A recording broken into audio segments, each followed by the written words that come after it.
distinguished lecturer, as well as the moderator of this event tonight, this discussion, Dr. Ron Daniels. Let's give him a hand as he comes.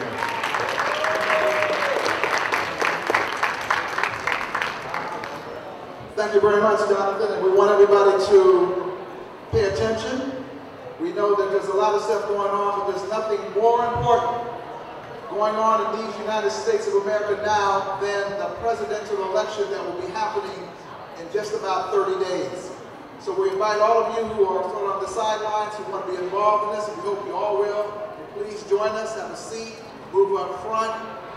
You don't have to sit in the back of the bus. Somebody paid the price so you can sit in the front of the bus. So we want you to all come to the front of the bus, if you will. Again, my name is Ron Daniels. I'm in the Behavioral Sciences Department. I also work with Jonathan Quash. Jonathan Quash didn't introduce himself. Jonathan Quash is the director of our Men's Center and Male Initiative, and he does quite a good job. Let's give him a big round of applause. Jonathan Quash.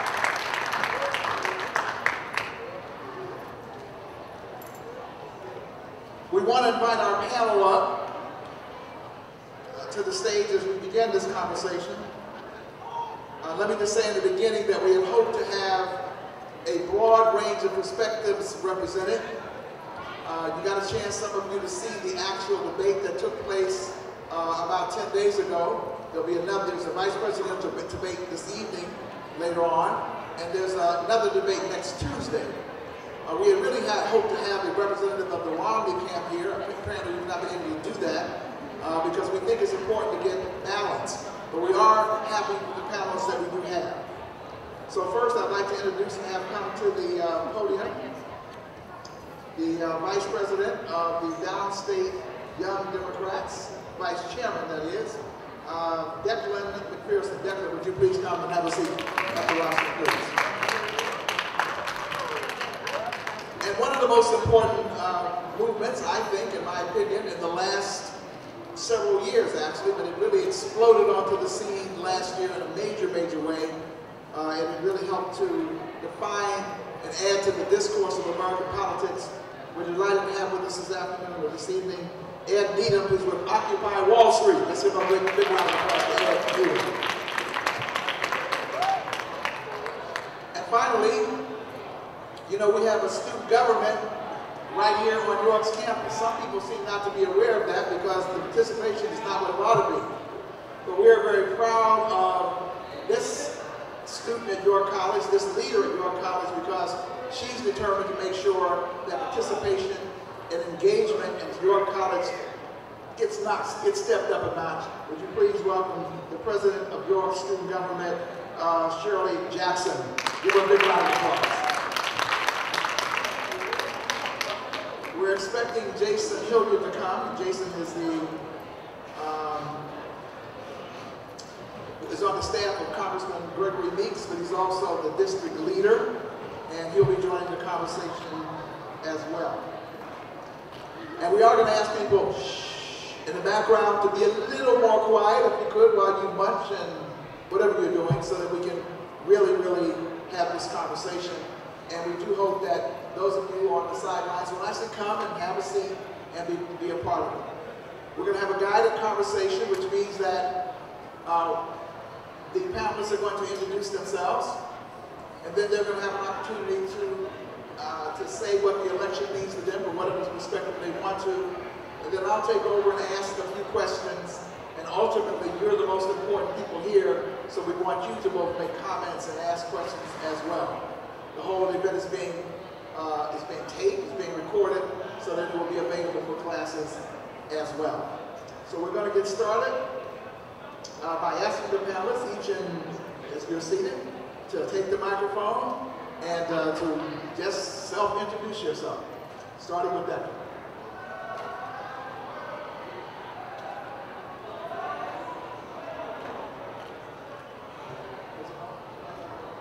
On the mic start. Good afternoon, everybody. My name is Dr. McPherson. I want to thank you for having me here. I want to thank Professor Dr. Daniels for also moderating. And I am the downstate vice chair for the New York State Young Democrats Caucus of Color. And our chair is actually one of your students, Rachel Walton, who's in the back. All right, give it up for her. Give it up for everybody. Well, you want to say anything else about you? I mean, you know, what's your background? Where'd you go to school? What was your major? Why are you involved in this way? Sure. I actually went to school first at the New York Institute of Technology, and then I got my master's from Brooklyn College about 2 years ago. Okay, go Brooklyn. But the main reason why I got involved into politics was because of President Barack Obama and his candidacy in 2008. You know, to me, the election presented an opportunity to voice my opinion. You know, before 2008, I was more concerned about the Giants winning the Super Bowl than the presidential election. But, you know, when Barack Obama came on the scene, I saw a man that looked like me, sounded like me, liked the same kind of music that I like, and... So maybe you'll be the next president of the United States? Hey, from your lips to God's ears, man. Okay, let's pass the microphone to the next person. All right.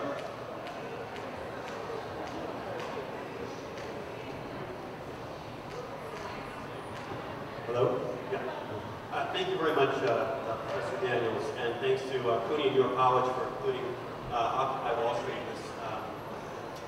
this discussion. My name is Ed Needham.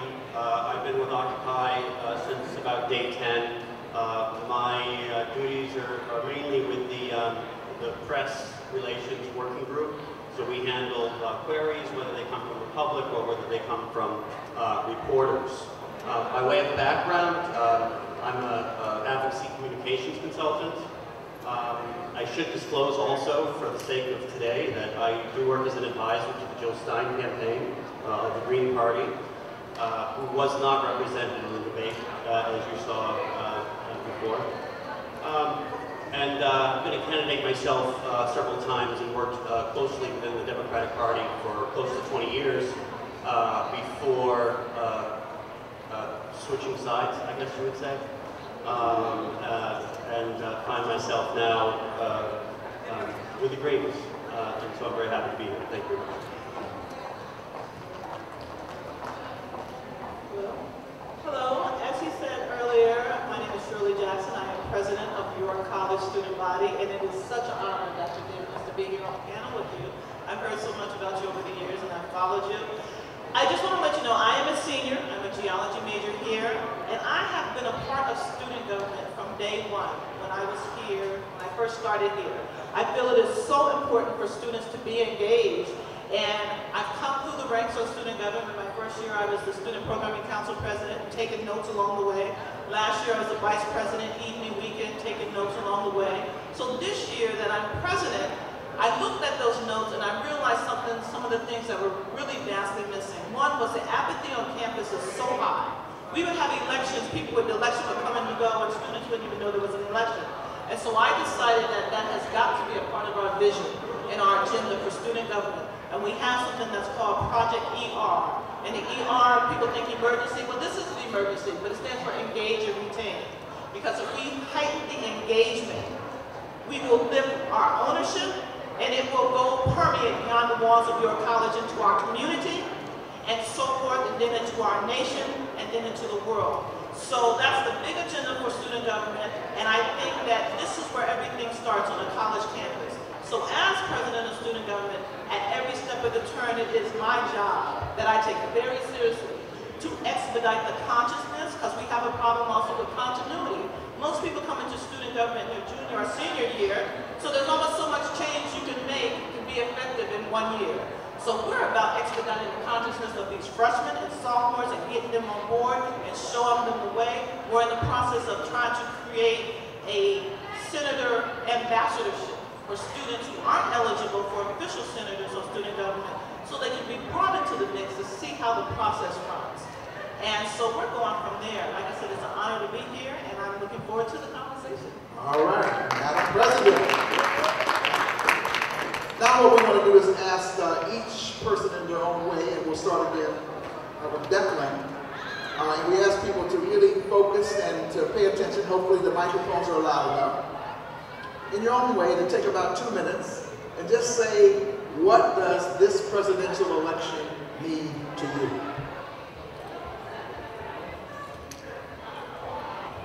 Well, for me, this presidential election means an opportunity to continue moving forward. You know, we always hear the president say moving forward, and it's imperative that we know that we can't just use these 4 years to get out of the hole that we've been in for the last 8. You know, and people wonder why I support the president in this election, because in about March, we had the opportunity to go to Chicago with the Young Democrats and tour the Obama headquarters and hear from his main campaign staff.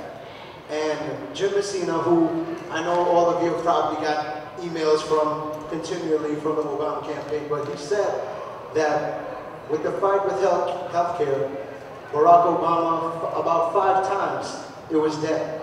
But Barack said, don't worry, I'll handle it. It's not dead yet. And eventually, you know, in 2010, we got healthcare signed.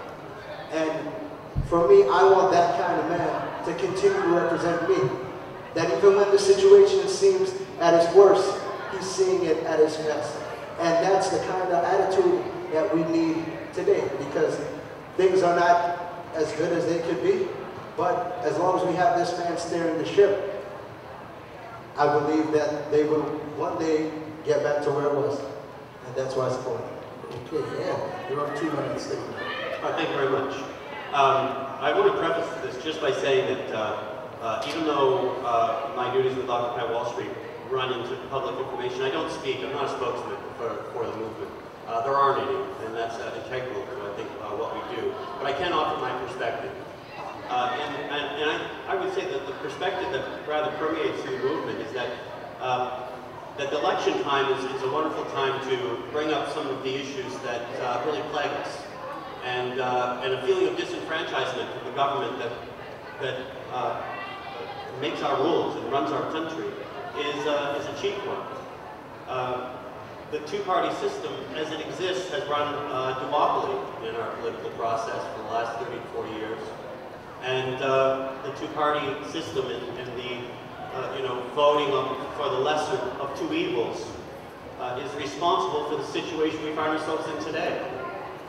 And that situation includes a political process where money equals speech. So the result of that has been approximately 75 individuals giving almost 50% of the campaign money in the United States. So if money equals speech in this country, how does that make you feel in terms of being represented? It doesn't make me feel particularly represented. And I don't believe that the Republicans or the Democrats or any of these people are poor or evil people. But the situation is such that money has become such a corrosive factor that it has made the political system no longer represent us. I was a state director for Draft Obama in 2008. But today I can sit here and tell you that he has raised more money from Wall Street than any candidate ever in the history of the United States. And so this is a momentous time to talk about these issues and to talk about the elements that make up this campaign, talk about the elements that make up the issues that people are discussing, whether it's not we're going to actually tax the rich, or whether or not we're going to continue trillions of dollars of corporate welfare, or whether or not we're going to allow a real opposition party, whether or not we're going to allow for someone to challenge the status quo. Because right now, with either of these two candidates, the status quo is what you can be assured of. And in order to change that, we need to change the way that we think. We need to change the way that we set our expectations for our elected officials. And we need to get money out of politics. Okay, all right. When I think about what this election means to me, it is so much bigger than me. I think about what this election means to these young brothers and sisters coming along. Unlike what Romney says, well, if you need to go to school, just ask your parents for a loan. I think about those brothers and sisters, like me too, who can't afford to, their parents can't afford to pay for them to go to college. If it wasn't for financial aid, I would not be sitting here today. So I think about those disenfranchised disenfranchised single mothers, or even the people who are married, who cannot afford to send their children to preschool. And the people want to make light of when he said Sesame Street, Big Bird is out of the question. But the bigger picture is Big Bird and Sesame Street were poor folks' program for preschool. When I was younger, my parents could not afford to spend money to put me in an after-school program. So guess what my after-school program was? Big Bird and the Count. So that's what this election means to me. And yes, we need to step back. It's a kick in the gut when you hear candidates say, oh, corporations are people too. What? Well, as a woman, I'm saying to myself, corporations are people too? I don't think so. Because I can tell you a whole bunch of pains that poor women have that those corporations will never know the likes of. So that's what this election means to me. Okay, all right, opening statements. I'm actually going to keep it right there with you, Shirley, because education obviously is one of the key issues in this election. And you heard in the debate both Mitt Romney and former Governor Romney and President Obama talk about education. And so I'm wondering, in terms of, from your perspective, why is education such a crucial part in this campaign, and how do you sort of size the candidates up in relationship to the issue of education? Well, I think education should not be a crucial part as far as debating the good, the bad, and the ugly. For us to continue to compete as a country, we better make education first and foremost on everybody's agenda. We cannot compete. Education, just like healthcare, should not be for the haves or the have-nots. If you want a country, if you want a community, if you want a neighborhood to be able to compete, you better educate all their people. Whether they can afford to go to college or not, you better have programs in place to educate them. And it's systemic. If we don't provide the money for these elementary schools, for middle-income schools, as opposed to just having a select system where a few people can get a voucher to go to a better school, if we don't better all these schools, we are going to have a problem and are having a problem as a country. If we don't put more money into that system so we can have smaller classrooms, we are going to have a problem. And it's not just about, elementary school and middle school.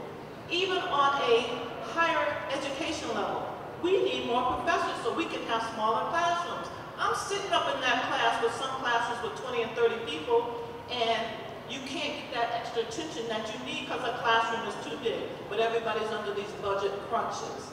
So education should always be first and foremost, because you can have the strongest military in the world, but if you got a society of uneducated people, it's not going to matter how strong your military is because you're going down. All right. Ed, in my introduction, I talked about Occupy Wall Street, and I'm sure almost everybody here has heard about Occupy Wall Street. If you watch television and so forth, we were riveted as we saw this movement captivate the imagination of not only people in this country, but around the world.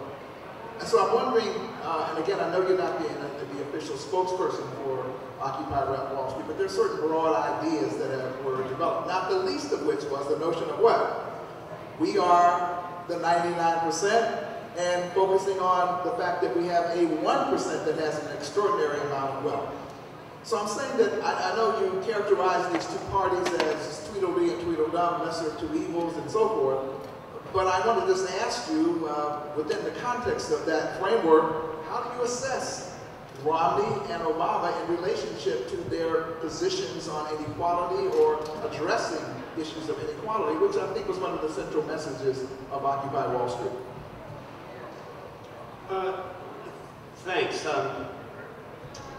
I would give neither high marks. I think, to follow up on the point that was made just before, that both should be leading with the topic of education, because an informed citizenry is absolutely crucial to have any kind of effective democracy. I think you're right. It's these different shades of gray in terms of comparing the two. My hopes were that, several years ago, were that we were going to be seeing a new dawn in terms of civil liberties in this country, and addressing racial issues and addressing inequalities and socioeconomic disparities. But let me just ask you, are you saying that the positions that Mitt Romney articulates and President Obama articulate are identical? Are you saying they're exactly the same? No, sir. I'm saying their records are not that dissimilar. I would say the rhetoric is certainly very different. But I think there's a great discrepancy between what the candidates say and what the candidates do. You know, and so I haven't seen the current president necessarily walk the walk. I mean, when he signed NDAA into the National Defense Authorization Act last December into law, it gave the government. But I'm asking you about the National Defense Authorization Act is fair game in terms of foreign policy and civil liberties. Right. But the specific question was on the issue of inequality. Let me just ask you a follow-up question. Do you think Wall Street should be regulated in any way? Oh, absolutely. So as you look at what President Obama is articulating versus what Mitt Romney is articulating, or if we look at the whole question of Dodd-Frank being a piece of legislation, how do you rate that in terms of the discussion? Sure. Dodd-Frank really didn't do very much. It did more than the corporations wanted, but it didn't go nearly far enough. Very concisely, Governor Romney would eliminate those regulations that were already put in place. I believe that there is some momentum of making it stronger, but certainly there hasn't been leadership on behalf of the president to make further enforce regulations on Wall Street. But the fact that Wall Street gives so many millions of dollars to both candidates, frequently companies like Goldman Sachs and Citibank giving to both candidates just to cover their bets, it doesn't lead me to believe that those companies are going to side with me and not the institutions that have been giving them hundreds of millions of dollars when it comes to regulating their corporations. Declan, one of the issues that's very important, I mean, jobs is a big issue. It is particularly an issue in the African American community, the Latino community. In the city of New York, according to the Community Service Society, when you take those African Americans aged 30 or younger, Latinos of the same age, you have a staggering 50% unemployment rate, or joblessness. They're not quite the same. Joblessness, these are people, some people have just given up looking among blacks and Latinos. Are you satisfied that President Obama has been sufficient in terms of addressing the issue of joblessness and unemployment in black and Latino communities? For one, I can say that for the most part, I'm not too satisfied as far as what it is today, because I am amongst the joblessness. I'm currently unemployed, but the one thing that I do know is that President Obama has tried to make steps to increase these numbers, but he hasn't been getting agreement from Congress. He has tried to introduce job bills, but he hasn't been getting the cooperation necessary to get people back to work. Okay, I understand we have a special guest in the house, a heavyweight who's come to be with us. We thought that the district leader was coming, but he said he had a special guest, so I guess we have to invite him to come up at this time. I don't quite know who he is. I'm not too familiar with him, but he happens to be the congressman of this district and a great friend of your college, and he's come to add his voice, which I think it's Congressman Gregory Meeks. Who is my friend?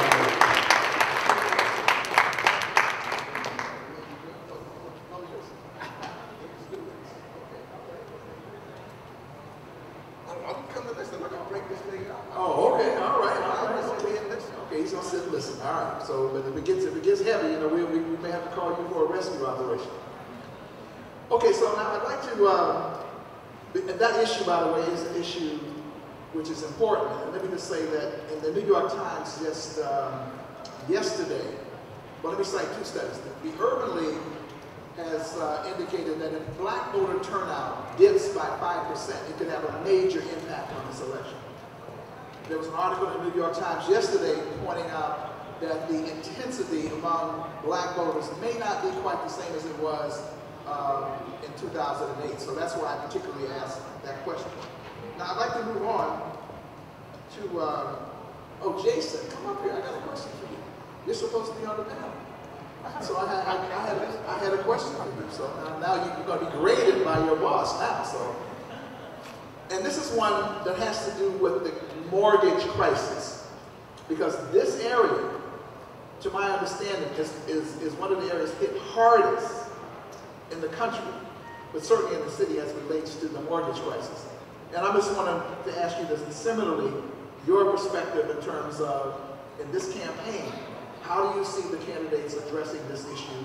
I know that you're pro-Obama, so when you speak specifically to the president's position, there's some who say, by the way, that maybe not enough has been done with people who are underwater, that perhaps in the face of Republican opposition, there was a little bit of timidity in terms of addressing this issue.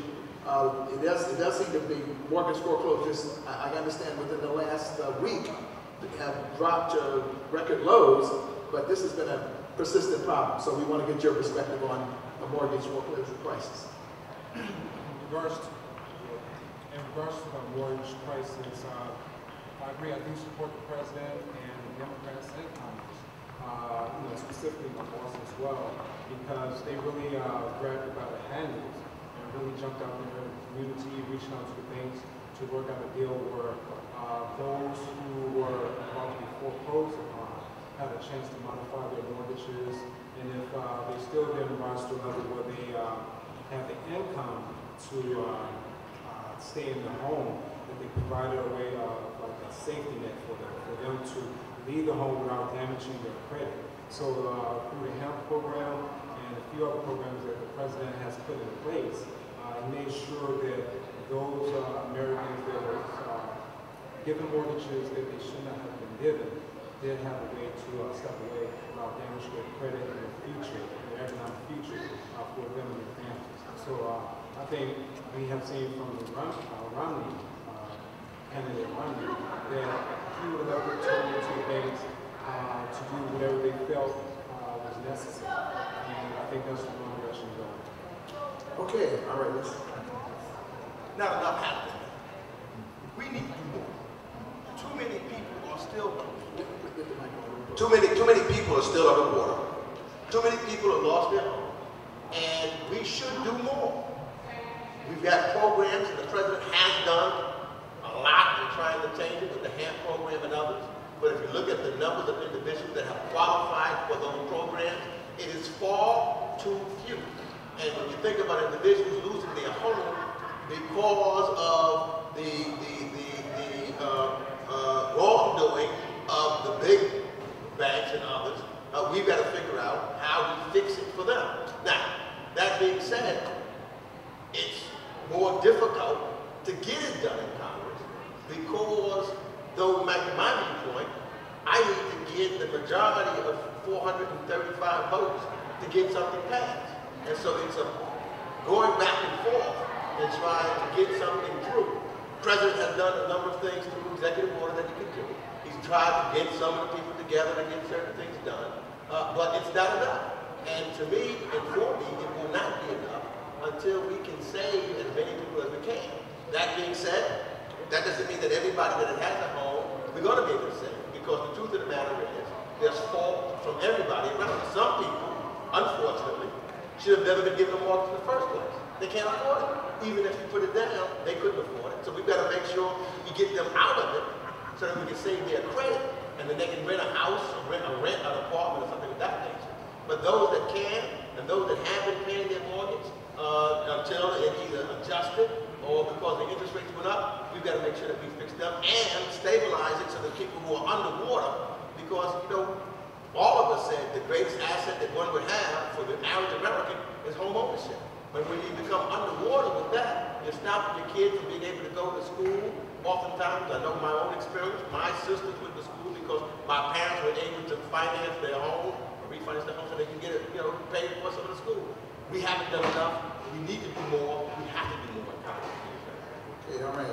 Now, those of you in the audience, get ready with your questions because we're going to come to you very, very shortly. So be formulating your questions or your comments. Now, President Shirley Jackson, I want to ask you this question. When you opened up, you talked about the Big Bird as being important to you in terms of Sesame Street, but you also talked about the help that you got from government that was positive in terms of you moving forward. I think you may have referenced, maybe you were the ones who referenced the whole question of not being able to borrow from your parents and so forth and so on. So I'm asking, how do you respond, therefore, to, and I'm not trying to pick a fight, but how do you respond to Ed, who says that really these parties are identical? In effect, why choose between them? What's your response to that? Well, my response is, in a lot of ways they are. It's different shades of gray. But so we have to look at what shade of the gray is going to work most better for society as a whole. I happen to agree. I'm real clear that all the money that's been poured in from Wall Street, but when I look at certain differences, those differences are there. President Obama is making sure that people who want to go to school can afford to go through Pell and TAP and all these different financial aid programs. That's vital. That is vital. On the other hand, you have a candidate who is thinking that, what's the big deal, just get money from your parents? Therein lies a big problem. Or even as far as the whole forgiveness rate. President Obama, from what I understand, has instituted programs where after so many years, you will be forgiven for loans. Or if you go into certain professions like teaching, which is imperative that we get better teachers and more teachers. There are so many people who I know were in master's programs, and because of all the hooga-booga, they were like, for teaching, they changed their mind. And it's a shame because the career path for teaching, we need more people. So there needs to be more incentives for people to go in that route. So absolutely, it's a lot of ways, I think it's just a different side of the same bird. But on other things, they're very vastly different. And it's unfortunate too because this has become such a numbers game as far as money and money. So it would be crazy for any politician to think that you're going to be able to get the highest office in the land and not have a lot of people on your side who got a whole bunch of money. Even though every week I send my little $5 to Barack, but I know my little $5 doesn't compare to the money he's getting from Wall Street. So I'm conscious and mature enough to know that, but at the same hand, you want to look back and say, how can we still work this out with what we got? I think there needs to be more than two parties. I think we need another voice, and I think we need to bring it back so it really is inclusive of society as a whole, which is the 99%. And how we're going to be able to work that out because it is such a money situation, I'm not sure. But so those are the differences I don't look at, because there's a lot of similarities here, but there's a lot of differences that are important, like health, universal health care. Like the things that Romney wants to do or not do, should I say, as far as regulating Wall Street. You know, I'm real clear, if all of us, if we are left to no rules or regulations, most of us are going to run amok. So why would we think that the banks and the Wall Street and this, that, and the other can be out there and, oh, I know that's not the right thing to do. Come on now, you need rules and regulations and you need more of it. So he's done a little bit of something, but yes, he needs to do more. And I'm hoping in his second term, not if he gets a second term, but in his second term, that he will do more. And a lot of times when people get their second term, they're like, I ain't got nothing to lose. I can't do what to hold me hostage as far as favor. So let me go for broke. So I'm hoping that we get some more of that. Okay, Declan, you were inspired during the first Obama campaign, and you said you used to watch the Giants and all that. I don't know whether you're a Jets fan. That's kind of not turning out too good this year. But so speak to our audience about, because one of the things that President Jackson has said is we have apathy right here on this campus. So speak to us about why it is important not only to engage in politics on this campus, but why it's important to become a part of the political process. First off, when I first got really involved into the political process, it amazed me how much just the opinion of one person can change my life. Look, Mayor Bloomberg and this soda ban going on right now. Now we can't buy sodas that are bigger than a certain size. That may seem that's something so minuscule, but it's these kind of decisions and opinions that affect our lives. So it's very important to get involved into politics so that you actually have a say in what goes on in your own life. And I think, like experiencing in my own experiences with the people that I know, they're not as, how can I say, they're not as aware of these things, and we have to get aware. We have to know what's happening in our lives. So that's why it's important to just get involved. Things are not going to change if you don't change. So if you want to see change in your school, in your community, in this nation, just get involved. Okay, Ed, I'm going to give you the last word. Occupy Wall Street again was, and is, an incredible movement. But it seemed to, at a certain point, sort of lose a sense of direction. And maybe I'm misreading them. Analysts like myself who are from outside looking in during the Monday morning quarterbacking were maybe looking for focus, objectives, and so forth, and we kept getting pushed back, but that's not the nature of the movement or whatever. So what do you see as the future of this very dynamic movement that certainly put the issue of inequality and the concept of the 1% versus the 99% on the map? Where does Occupy Wall Street go as far as you know moving forward? Sure, thank you. I think it's a rather popular misconception. You know, ever since we were evicted from Zuccotti Park in November of last year, and even before then, we've had people saying that, you know, things are slowing to a halt. This is, you know, a fad. It's a fashion statement. You know, it's going to come and go. And so people have been saying that from day one. What has happened is that things have become very much decentralized. So that we have, for instance, we have groups that are just solely focused on student debt. And those folks are working very tirelessly in issues that revolve around student debt, and how student debt, you know, is now at over $1 trillion in this country, or student debt is now chopped up, and the debt itself is sold off as financial products, much in the way that the mortgage crisis saw before that hit the fan.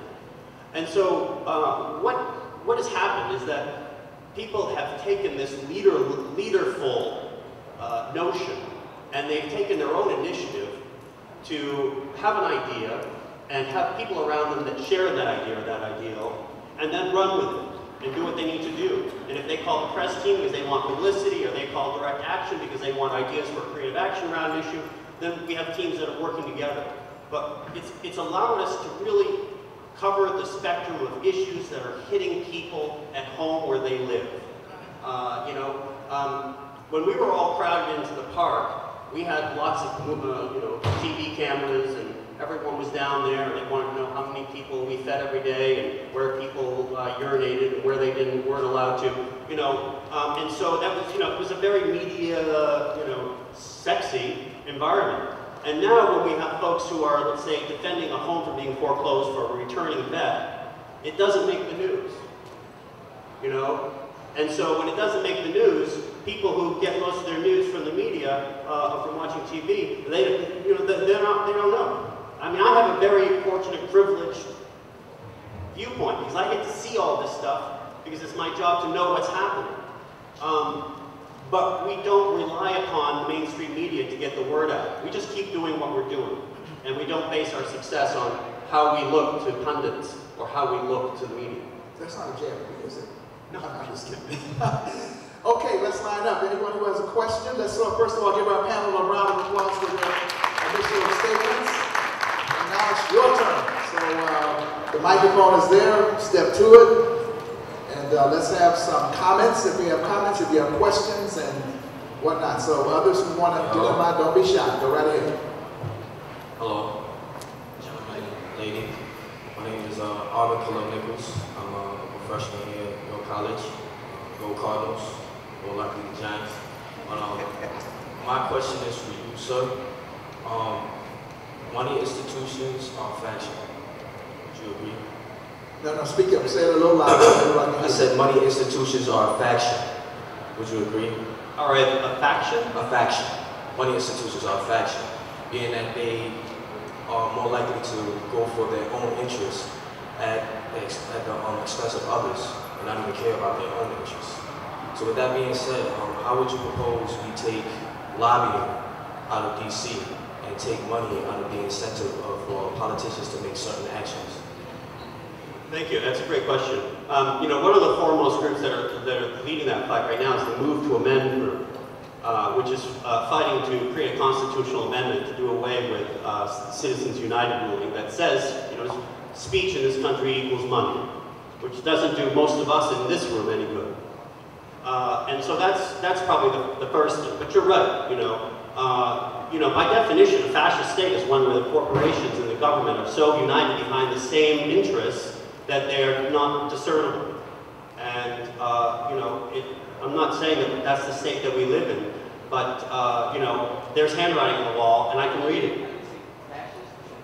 Yeah, I know. I'm using my own terminology. But no, you're right. Capitalism, as a young lady said earlier, if people are left to their own accord, they will do what's in their nature. But we're all humans, and we're all fallible, and we all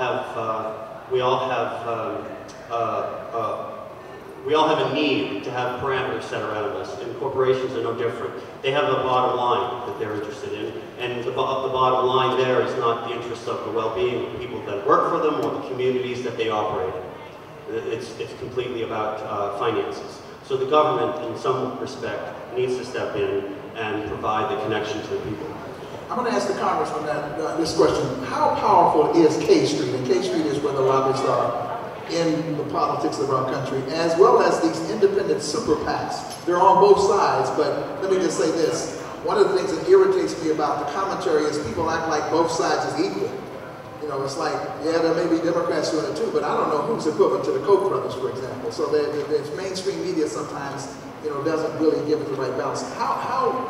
Tell us about K Street and this independent money and how corrosive it is. Number one, the Citizens United decision is the worst decision that I think the Supreme Court ever made. Would you talk to me just a little bit about the decision? The Citizens United decision, basically we would, and it had been, McCain, Feingold, and individuals were talking about trying to get money out of politics.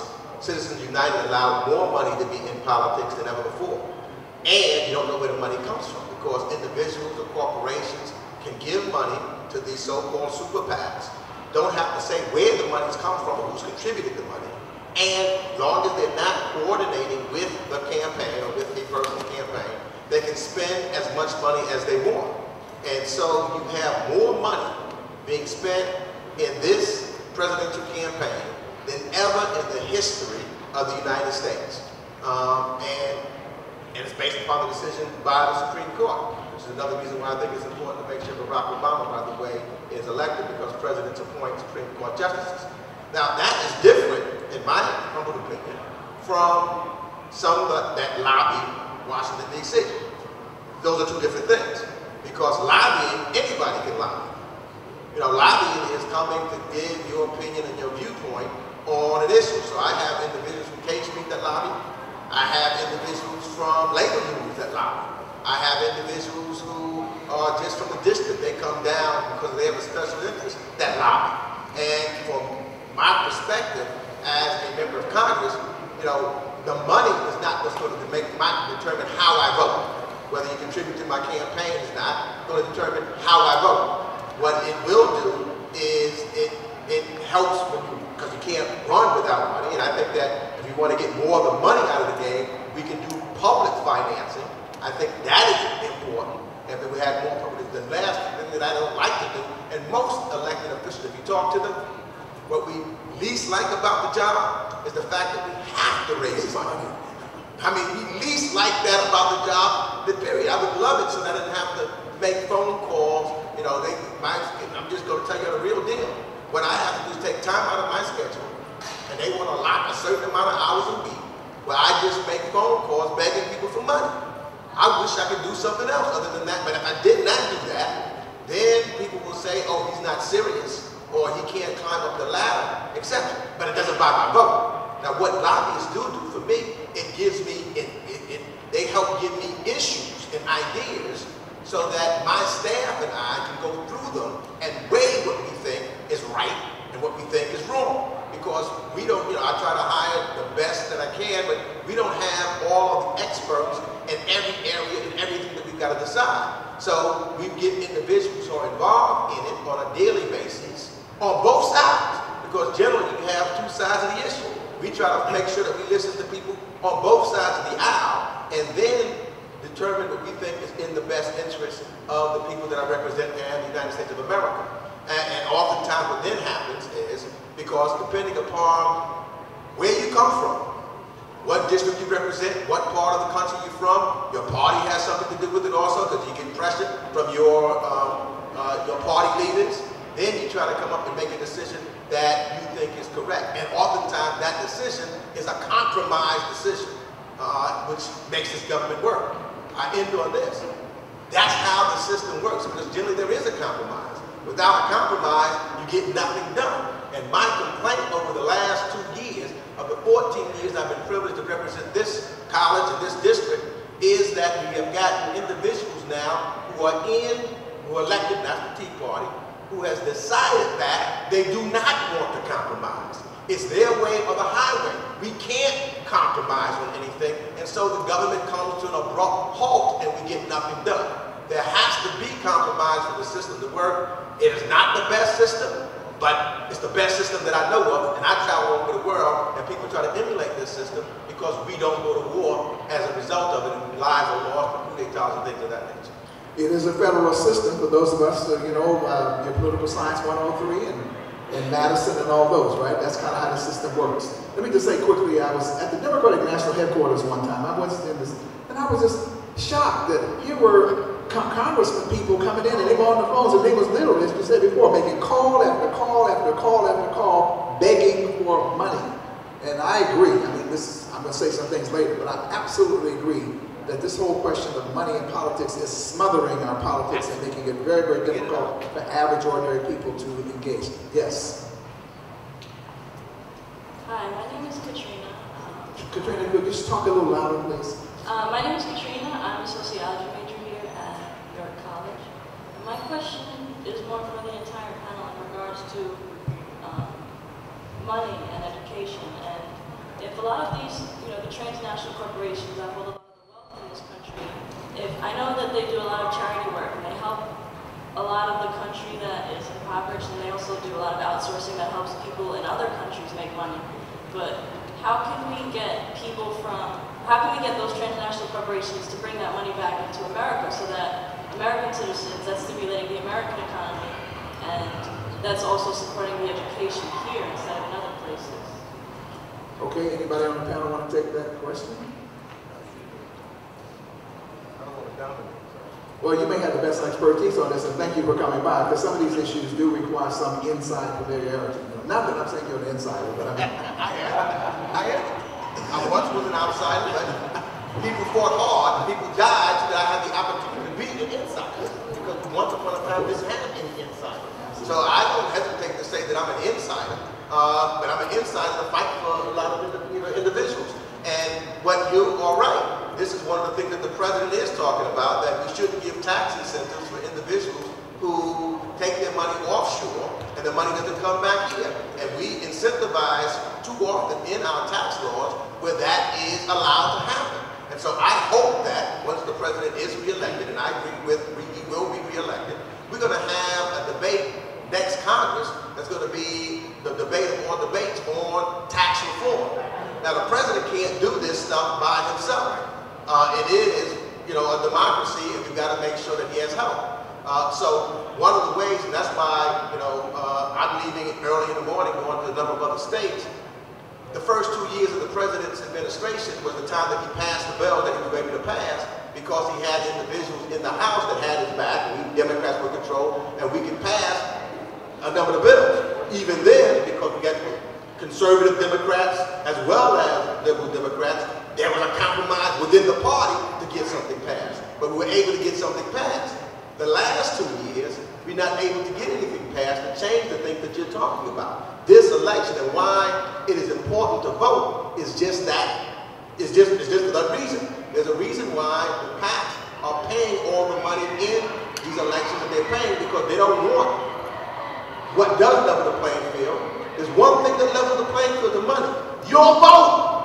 That level, there's more poor folks, there's more folks without money than folks with money if they came out to vote. But that's the level of the playing. I feel like the people with more money are the ones who have more of an education. So if you have more of an educated background, you're educated on what's going on within the political parties, you'll be more inclined to vote. Now, if you have an environment where you only have this many people here listening to the conversation, when you have an entire college full of people. But let me just say this. What better than for college students, in the spirit of the Student Nonviolent Coordinating Committee and others, to take what your knowledge is and to go into the streets, whatever side you're on, and to meet with people at the grassroots level, share your knowledge, share your information. There was one class I happened to observe here.